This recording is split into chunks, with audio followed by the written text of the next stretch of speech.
Gonna do a deck mud shower pan. Make sure your weep holes are clear.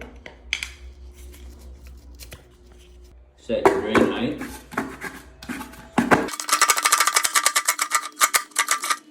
I'm looking for about 1 inch.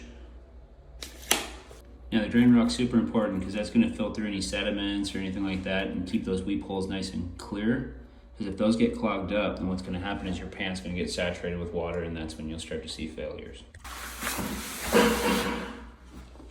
First thing I do is pack around the drain.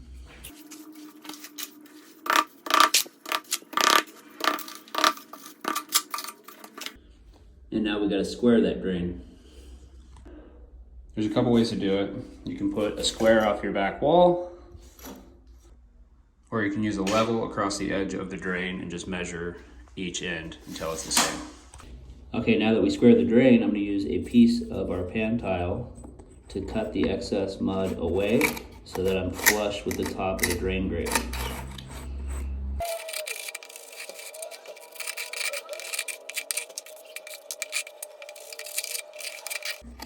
Okay, now that I'm nice and flush, a little bit of thin cell will bring me just above where I want to be.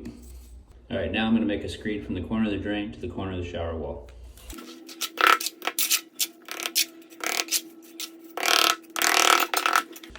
I do that by packing an excess of mud. Like, I'm way higher than I need to be, but I'm going to cut that off. You're looking for a 1/4 inch per foot. I'm going to use a 2-foot level, and I'll show you how I get that pitch. I know I'm where I want to be right here around the drain. So what I'm going to do is cut here first a little bit,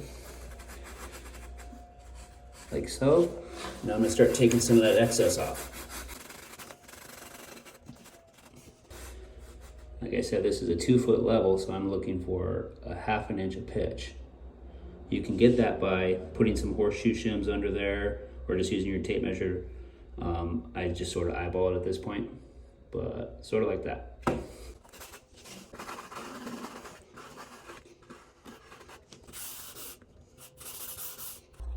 All right, so we got our first screed in. So our pitch is set, our drain is squared up where we want it to be. That's something that you're gonna periodically check as you're packing mud. You don't want it to get off center or twisted or anything like that.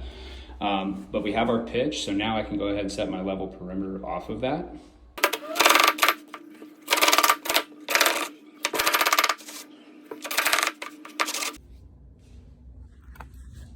Okay, so we're nice and level there. Also important to note that when you're setting your pitch, you want to go to the furthest point at the 1/4 inch per square foot. And then if there's a shorter section anywhere in that, you're going to have more than a 1/4 inch. So you have plenty of pitch in the shorter sections, but you need to go to the furthest point to set your pitch. From now, this point, I'm just going to keep going around and build my entire perimeter around the entire shower pan, nice and level.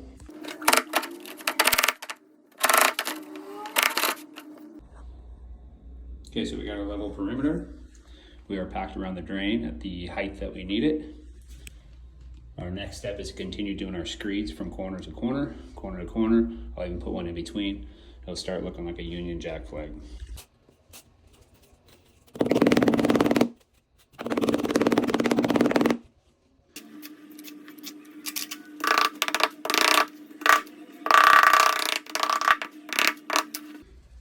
Okay, now I'm going to cut the excess off. You can see it's nowhere near being flat.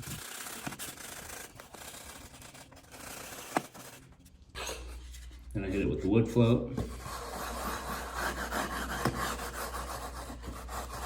That's just going to get out any imperfections. You can fill pits with it if you have little pits. And then I'm going to burn it with the midget. That's just going to seal up the surface. That way it don't crumble when you're working on it. It's going to pack it really nice. Now we just continue the process. We're going to repeat that same pattern right here with a couple extra little screeds. You could probably skip those really, but I mean, if you're just doing this for the first time, then you're probably going to want to put in as many little cheater screeds as you can.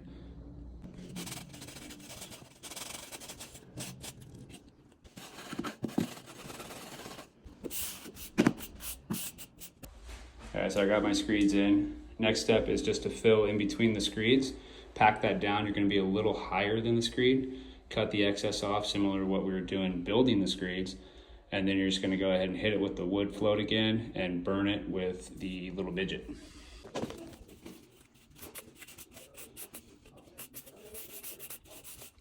So when I'm filling in between the screeds, I'm just leaving it up about a 1/2 inch or so, maybe 3/8.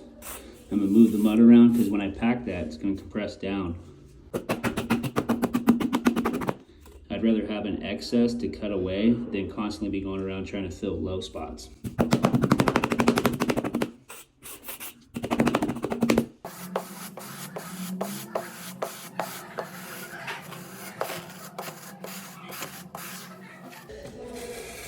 And what I'm going to do is just drag this excess into the next area to fill.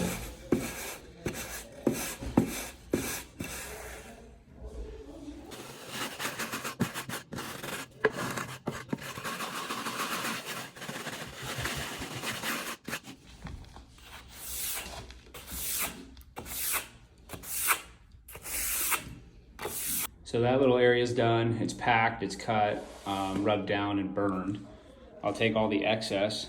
Now I got to pack this area, and I'll just keep moving all that excess after I cut it off. I'll keep moving it to the next spot, next spot, next spot, and work my way around the pan. So in these tight little areas, I actually have 2 different wood floats, a smaller one here and the longer one. I'm cutting the excess off with this. I had my screed here, and here, so I'm just going to use the wood float to cut the excess.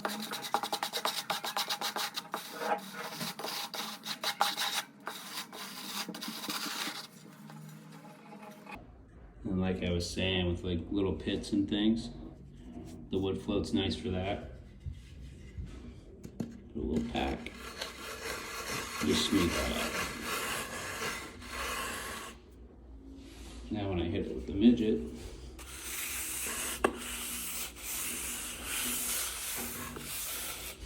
don't you want to set tile on that?